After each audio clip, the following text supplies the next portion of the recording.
Hello guys, welcome back to Air Tycoon 5 World Domination. It has been a minute, and by a minute I mean many, many years.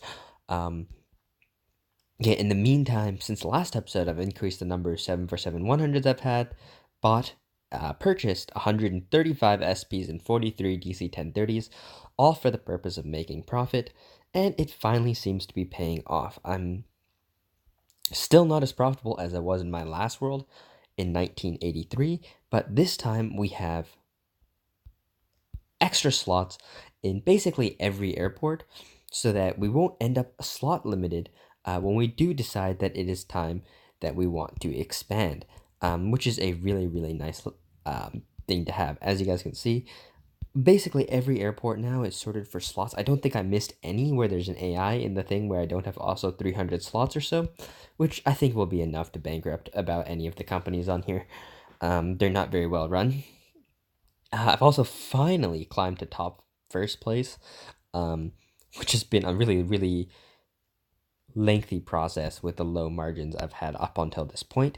Um, but yeah, anyways, as we're gonna go along, you're gonna see I'm just gonna be passing turns, and the reason for this is I'm only gonna want to like be opening routes once a year basically because it makes a lot of processes a lot easier. Mostly pricing.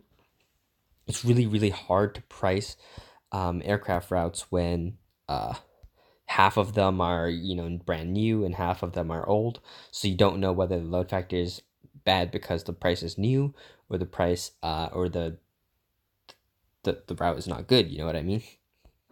So anyways, on that note, yeah, we're just going to be passing turns until we hit um 19 probably point 0.4, the point 0.4 month. Not sure which that is, but also I'm really hoping that the A310 dash, I think it's going to be 300 has come out, but we'll find out. If it hasn't, that's fine. We'll go ahead and pass the turn. And no, we do not have the A310. Um, so instead, what we're going to be using is probably the DC 1030. Yeah, here's the A310-200. As you guys can see, it's just a bit too small for stopovers and too short ranged, so we have the DC 1030 instead.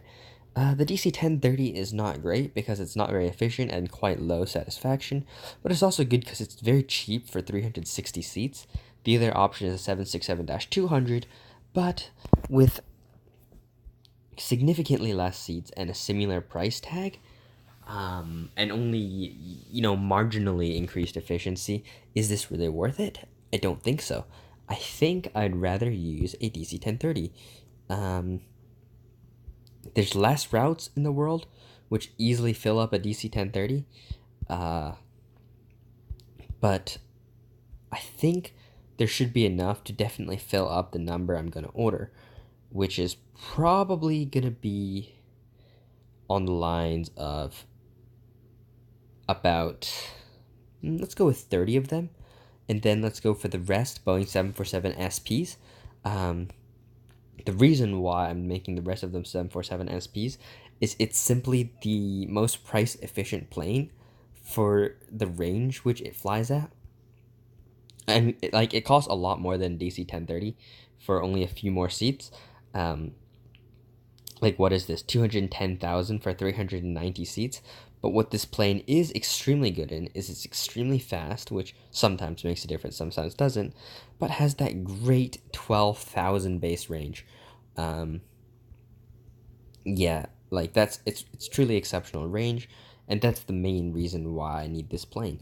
In the future I'm probably going to replace these with 777-200s, and if the World Traveler Index has gone up at that time, which hopefully it has. I don't want to play a game where the World Traveler Index is 3,000 for the whole game. That's a bit boring. Um, I hope that, yeah, basically just hope that the World Traveler Index is good. Playing the whole game at 3,000 will be so boring. And I forgot to leave enough money for fuel, which is unfortunate because you're going to see my profit tank thanks to that. Yeah, the profit also tanks, by the way, because this is a down tick. But in addition to being a down tick, like I didn't even make enough money to fill my fuel tank back up all the way. But in addition to being a down tick, the new order of planes seems to affect your profit margins for whatever reason, and none of them are flying, which makes it particularly bad. So yeah, now let's go ahead and find routes for all these aircraft. So the first thing I'm gonna do is probably LA. I like to, finish off one city in most of the routes. I did London in my own time, so I'm gonna do LA now.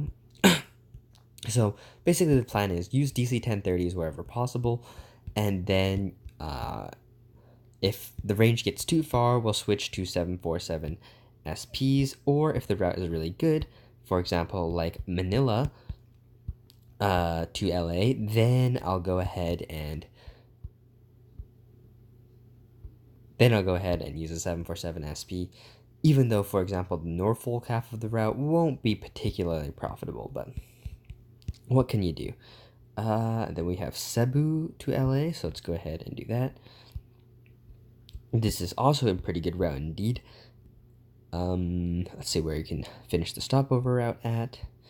Maybe just something like this. I could compete, or you could just pick a smaller monopoly city, which is probably the smarter decision. As you guys can see, I have no slots, but luckily for me, I have tons of planes like this, and I can just, remove one of them. And all of a sudden, I have tons of slots. Wait, what? That's a San Diego. That's not right. I was like, that doesn't look like the number of routes I have from LA. So unfortunately, I'm going to have to redo that. LA. And then we'll finish this off. Where was it? Augusta? Yeah, whatever. Just, any small city works.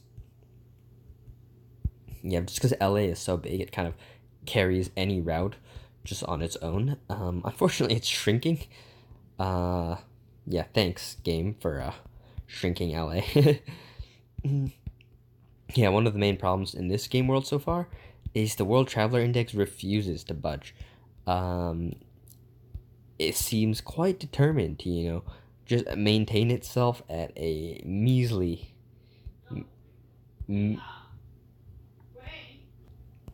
Quick interruption there, but yeah, we can go ahead and just continue to open up our good, juicy routes. Yeah, I kind of lost my train of thought. Yeah, what was I saying? I have no idea, so let's restart. Anyways, it seems that there's a ton of great routes to... What the? Kaohsiung used to be close to 400 and now it's closer to 300. So yeah, unfortunately, a lot of these cities here are seeing significant drops in size. Unfortunately. Yeah, that's really unfortunate. Hopefully the World Traveler can, go up a bit and bring a lot of these cities back into relevance. But I mean, using the 747 SP on a route like this even feels pretty bad. Like Columbus to LA is not a great route. And apparently neither is Kaohsiung because it's so small now. Like luckily, like cities like Sanya are still big, so yeah, hopefully it'll be carrying the route basically, making most of the money. Where is that out of range? Wow, out of range by like 3 kilometers. That's pretty silly. So Hanoi is out of range, but Chongqing and Chengdu are still well in range. That's nice. Okay, so we can go ahead and open these ones up. Like, what did I click in here, which was pretty big? I lost it now. I don't seem to be able to find... Oh, it was probably Wilmington. Yeah, surprisingly big city there for considering I don't have a single route to it yet. I can go ahead and open that up. Perfect. And yeah, unfortunately, yeah, as you guys can see, a lot of these routes are kind of like lopsided. They're much better for one side than the other. All right. So, can we find any cities which are not tragically sized? I mean, I could compete. like just compete with an AI on a nicer route. But I don't particularly want to do that quite yet. What the frick just happened? Yeah, for some reason my brain got confused by what I was looking at there. We can do something like this. That's decent. Yeah, that looks like all the routes to the Asian side. Let's see if we can find anything more. Xi'an is not really worth it yet. It's too small. Like how much is something like this making? Yeah, the profit's not even stable on a route like this, which is pretty extreme. Though I think that also might have something to do with this. You know what? That's not even that bad. Yeah, there's only like one page of red.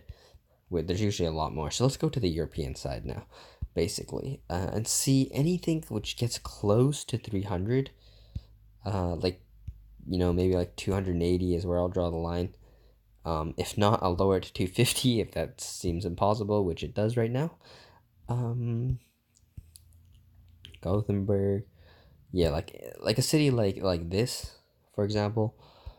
Stavanger, I don't know. That's probably not even close. And I'll just go ahead and do something like this. Connect it to Singapore. Singapore is the probably biggest Asian city there is. So I'll use that whenever possible for stopovers, especially when it involves LA on one side, because LA is the biggest city in North America. Yeah, and just, like, we're lowering our standards to 250, guys, because... Ooh, only one more slot in LA. Let's go ahead and fix that. So LA to Vegas. And wow, I should have occupied more slots in LA because I'm almost out.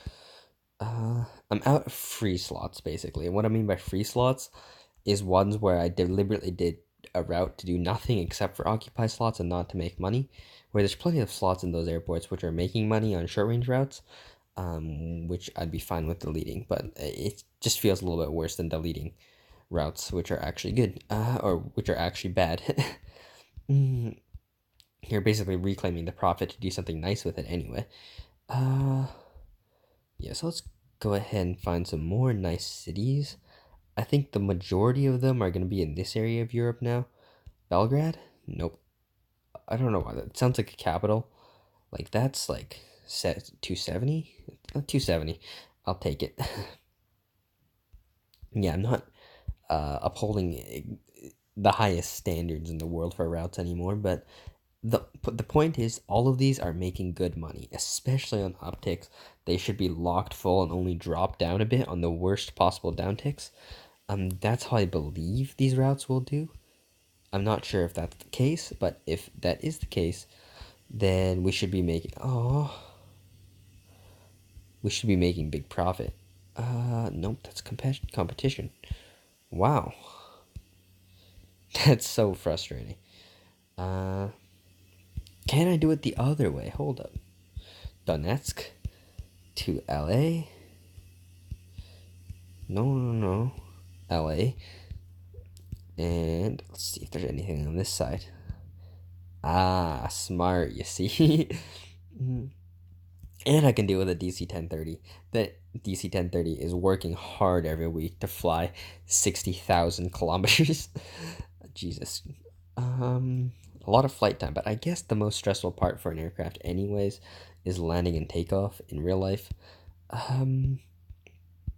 Yeah, so there's actually less cycles on that 7.4, and it's actually technically in real life terms going to be wearing out much slower than the aircraft like the Tupolev 124s I have doing tons and tons of cycles a day. How's Sydney? Ooh, I need to invest in Sydney. Let's max that out. Yeah, the reason for that is I don't need to rush slots in Sydney because they will never fill up thanks to its location, but I still do want to have more slots that, I would get really like annoyed if they had Singapore, which right now is my favorite city to use for LA stopovers. Let's see, what else do we have? LA to these cities are all a bit just a bit on the small side. In the future, I will literally do all of these with the 767 sized plane. I'm not sure what 767 sized planes will have besides obviously the 767, which might just be the plane of choice. But what do we have? Belgrade. No, these are all used. Turin. I mean, I'll take Turin. You know what I mean. It's a DC-1030 is significantly easier to fill than a 747. So even if we are a little bit relaxed, I guess you could say, on the standard for the route, it should be fine. Tashkent. Ooh, and Tashkent to Singapore is used. But I have Hong Kong. Like, Hong Kong is tiny. Holy smokes. Like, Hong Kong is barely even 700 now. Wow, our world has a really, really bad world traveler index. I wish it would go back up, man. Like, 3,500 is so comfortable compared to 2,000, where only the biggest cities actually feel big. So yeah, I'm always annoyed when the world traveler is low, even in single player, though. I feel like that hurts the AIs more because the AIs are city locked to cities which are worse than the cities I'm in, so maybe I shouldn't complain so much. Yeah, the AIs are playing the same game right now, except some of them are based in cities like San Fran or Houston, which really aren't doing great in terms of size. And wow, it seems that I'm using mostly DC-1030s, so I have a lot of SPs for no reason, it feels like. But I think for a different kind of route, we'll see their use. Let's see, what else do we have here? It's too small. That's pretty good. You can see the ton of slots I have in there used to help occupy slots. Go ahead and make that route. Wait, what? Why did I pick the expensive? Well, it'll make so little difference. Like, I'll never notice between picking those two, but it's just OCD, you know? Let's see, what else do we have? Bristol. That's almost big enough. Edinburgh. Well, Edinburgh is big enough. Let's go ahead and do Edinburgh to Singapore. Yeah, as you guys can see. Ooh, see, now we're finally taking advantage of the 747 SPs. And their extra range. I know I could just pay more to have the extra range, but the SPs also have more seats, more efficient. Actually, I think they're very similar in efficiency, but they're much quicker. So I'd rather use them when possible. I know the DC-1030 would be 3 schedules anyway, so it's not as useful. But if you ever fly direct, the speed difference between Mach 0.81, 0.82, and 0.86 is often enough to actually make one schedule's difference,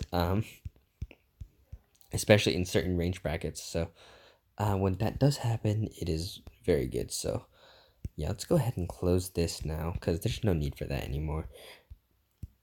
And just continue to try and find some more Tupolev, or not Tupolev routes, what am I saying?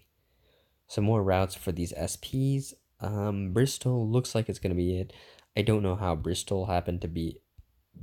Do I not have Dublin? Oh no, Dublin's already a competition route. I see. Let's do Bristol as the last one of these.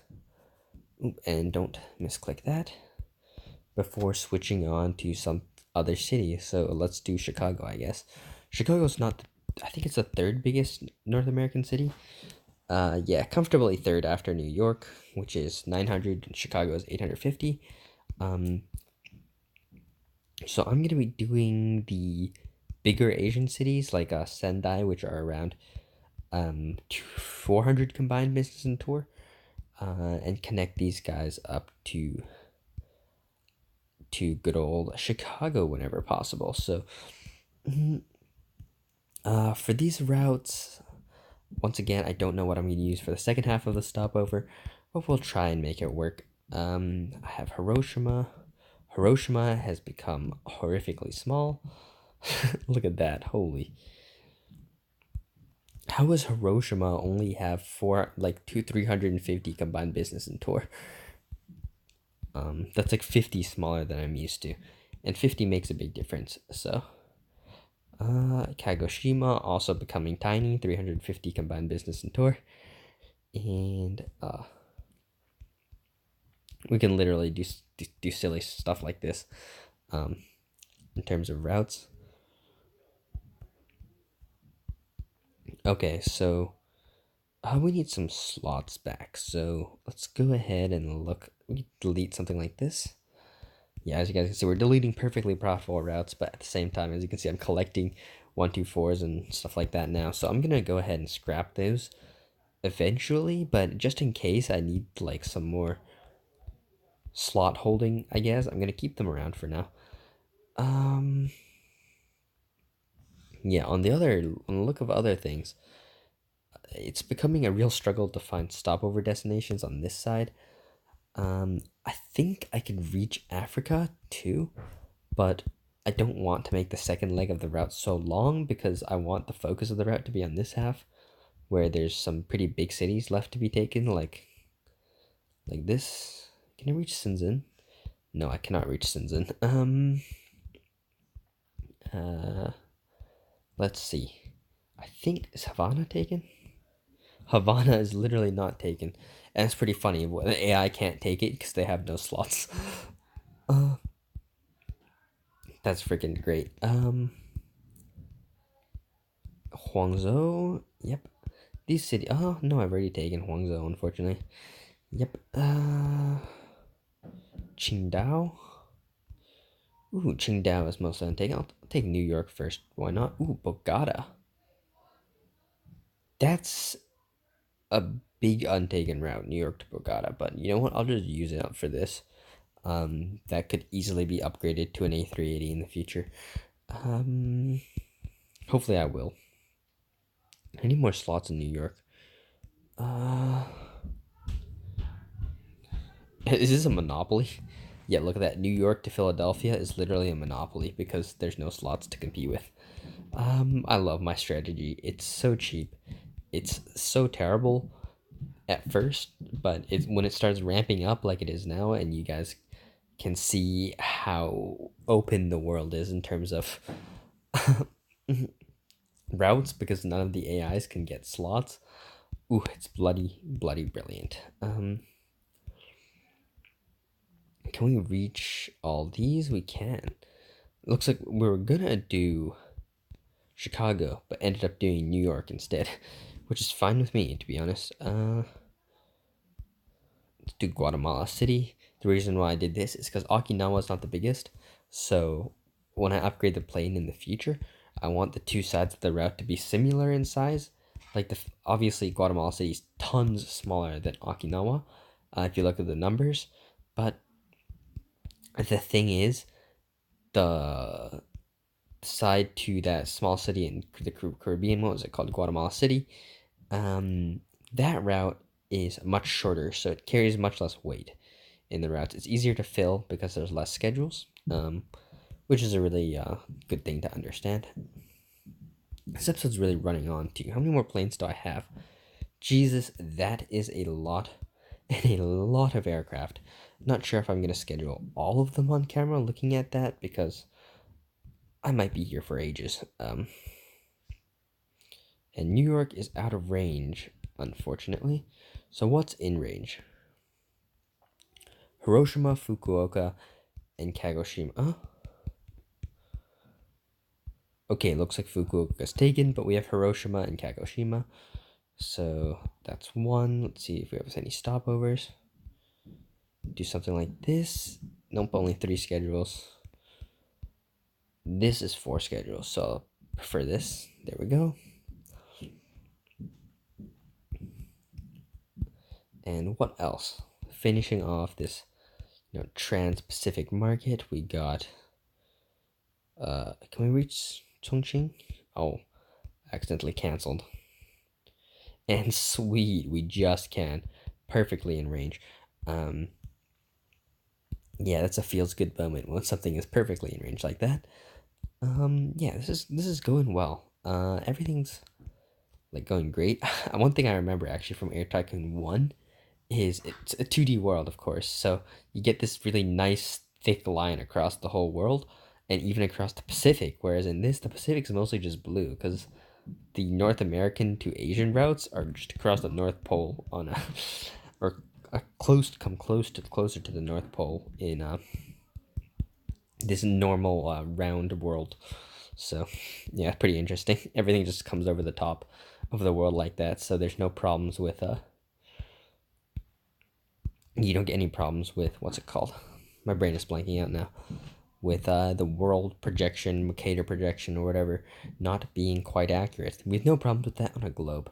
But at the same time, I still don't know whether I prefer when this game was played on a globe or not, because the globe may not have been, or the flat 2D map, not a globe, my bad,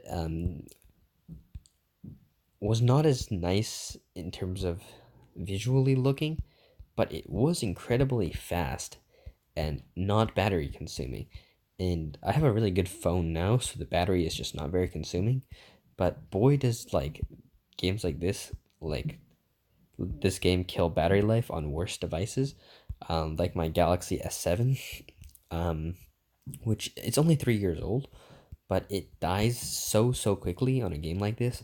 Whereas this phone, it lasts a while. It's recording the video, uploading the video, all at the same time. It doesn't really care. But yeah, that's not the case for older devices, and I think most people in the world just can't afford the new phone every year. I'm lucky enough to be able to afford a new phone every 2 years thanks to my parents, but yeah, I prefer, like, this isn't a game which relies on visual beauty to be fun. So I'm like, why bother with it at all? And why not just maximize it for playing efficiency? But I guess when newcomers come to the game, the graphics like are a draw. But at the same time, when the world becomes like this, like what's the point of the render almost? Like it gives you very little information. It gives you a little bit of satisfaction from seeing how you've controlled the world so much, but like it gives you very little information about the routes and players anymore. Besides that, they are successful. Um, yeah. And also, like, I'm curious. I'm gonna take a look at the M&A list. Okay, we just got one bankrupt AI. At this point in the other world, I think I'd bankrupt already like 6 or 7 AIs. Um, so this technique so far of occupying the slots seems to be much less effective in terms of actually putting the AIs out of business, but I'm really curious to see how it'll do once I start targeting AIs where I want the slots in their airport. That has not happened yet, is something I'd like to say. I have not needed the slots I've been occupying yet. I've just been taking them. I'm a freak hoarder or some shit. I probably am. I'm definitely not a hoarder in real life, but in this game where like it feels realistic to hoard all the things, in real life it's like if you want to be a hoarder, I don't get it, because you want to collect things and you don't want to throw them away, but there's infinite things to collect. Where in a game like this, there's a very finite number of things to collect. There's only so many slots. There's only so many airplanes. Well, there's technically infinite airplanes, but there's only so many airports, and there's only so many slots. So hoarding all of them, not too bad. Why did I just relate hoarding with freaking playing a game? Because like what I'm talking about is actually completely unrelated. I'm a strange person, and my brain goes on tangents like this all the time. And it's just being vocalized now. It's just completely nonsense. In fact, when it's in my head and before it comes out of my mouth, in terms of like speech, it's probably like even 10 times more nonsense than what I'm saying. Let's see what. Ooh, that's pretty good, Manaus. I'm surprised. If it only gives 3 schedules a week, I won't want it, but request. Yeah, only 3 schedules a week. I don't want that. I should go for something like this. I know the Mari Saibo side of the route is pretty terrible, but so be it. Next thing I'm going to do, okay, so I'm going to stop focusing on American cities and do Paris. Let's go ahead and get these last 2 slots as well. So as you guys can see, I have not taken Paris very thoroughly, and that is in no small part to the fact that I didn't have airplanes to take this size of route, but now I perfectly have the DC-1030, which is probably the perfect. This is the perfect size of route for a DC-1030. Is cities just under 300, like for example, not Salt Lake City and Albuquerque, but Guadalajara. But routes like this, Manaus to Paris to, let's see if I can find a good example, to Riyadh. This is the perfect size of route for a DC-1030 because it'll be full regardless. But also, like, there's not many larger planes you could choose from, which wouldn't start to lose load factor on worse turns. Yeah, I guess, just delete some routes, get some slots. Yeah, I keep saying I wish I could weed that out of my speech because I don't like saying that, but then I just pause instead, and it also sounds awkward. So, oh well. For whatever reason, though, when I'm public speaking, I don't have jitters at all. I just say things, and then usually what happens, right? So, I haven't done public speaking for a while, but when I was a kid and I would do public speaking, what would happen is, unlike a lot of people who are scared, I wasn't scared at all, but I'm normally extremely, extremely shy. Um, I don't really like, like initiating conversations or something. Like, I live in Canada and people are freaking friendly as fuck. So, like, if you're just walking down the street or like at a cafe or some shit, there'll be tons of people who want to, initiate conversations with you. And I'm kind of awkward and I'm kind of shy. So I don't really want to talk with them, but I'm not going to say no. So, I just let them carry the conversation. So I'm not really a very social person.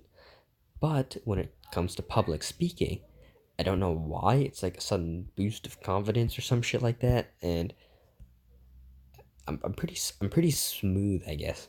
But one thing is, I don't have to like write a script or anything like to do public speaking. Um, all I really have to do is just think about what I'm gonna say and say it. And often I'll like forget something and leave something out or on those lines. But mostly it's like everything will come out, but maybe in not the order intended. And it's weird because when I'm just having a normal conversation with somebody and I don't know them especially, or even if I do know them, I still can't think of anything to freaking say. Um, Maybe that stems from the fact that I hate talking about extremely personal things, um, or even like normally, not regularly personal things. I guess you could say, like a regular amount of personal like thing, and I don't like talking about that very much. So maybe that's the reason why I run out of things to talk about with other people. But also my interests are really nerdy, so that probably doesn't help.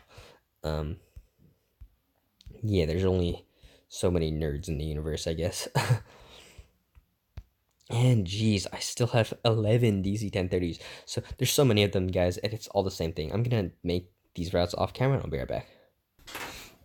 Alright, guys, I finally finished using those numerous planes. So what I'm gonna do now is say if the load factor is 0, set the price to 1.3. So for all the routes I just made, the price is gonna be 1.3. And that's the reason why I only make routes once a year. Is because then as the routes stabilize, I can then readjust the price. Say, for example, if the load factor is less than 80, I'll lower the prices by 1% or something like that. So let's go ahead and pass some months and see how our profit does. And let's remember to fill up the fuel. So let's go ahead, fix that up. 800,000. Okay. Ooh, the 747 is out of production. Good thing. I finally got enough of those. And Jesus, fuel price, can you go down, please? Or World Traveler go up? One or the other. Like, World Traveler is, like, it went up 40, so it was really bottoming out there. Um,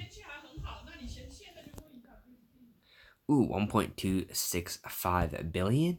That's good. We got another airline on the M&A list. Let's take a look at it. Whoops, I don't want to buy it. Where are you based? Orlando? How do you have a hub in Orlando? Did you open one there? And New York. So New York is ours now.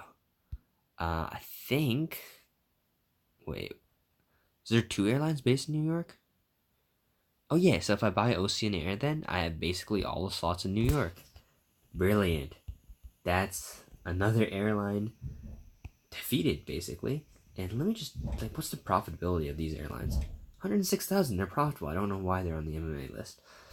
Could just be because it's an uptick, but yeah, let's go ahead and pass another turn. And go ahead and do that. Ooh, we're almost at 1.3 billion now. Let's see, Tupolev 134 is out of production as well. Just the A though.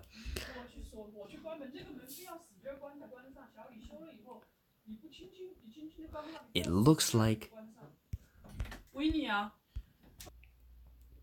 Alright, guys. Another interruption there. And let's go ahead and pass this turn. All the way to the down ticks. Almost a billion on the down ticks. A310 300. Yes. Hold up. Hold up.